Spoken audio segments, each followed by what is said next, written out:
வணக்கம். இன்றைக்கி ஒரு லஞ்ச் பாக்ஸ் ரெசிபி தான் பார்க்க போகிறோம். இல்லை, வெங்காய சாதம் எப்படி செய்யணுங்கிறத நம்ம பார்க்கலாம்.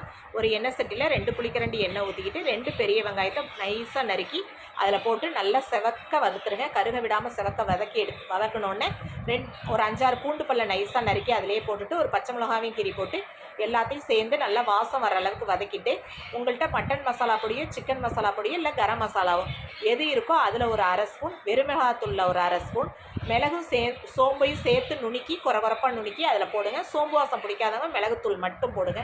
போட்டுட்டு கொஞ்சமாக சால்ட்டு போட்டு எல்லாத்துலேயும் பச்சை வாசனை போகிற அளவுக்கு நல்லா வதக்கிக்கலாம். லைட்டாக தண்ணி கூட தெளித்து விட்டு நல்லா வதக்கிக்கலாம். அதோட பச்சை வாசனை போன பிறகு உங்களுக்கு லஞ்ச் பாக்ஸ் டப்பாவுக்கு தேவையான சாதத்தை நல்லா வேக வச்சு ஆற வச்சு வச்சுருக்க சாதத்தை இதோட கலந்து விட்டு நல்லா வதக்கி எடுத்துருங்க. நல்லா பச்சை வாசனை போகிற அளவுக்கு, மசாலாவோட பச்சை வாசனை போகிற அளவுக்கு நல்லா வதக்கி எடுத்துகிட்டு லாஸ்ட்டாக கொத்தமல்லி தழை தூவி எடுத்துருங்க. வெங்காய சாதம் ரெடி ஆயிடுச்சு. உங்களுக்கு பிடிச்சிருந்துச்சுன்னா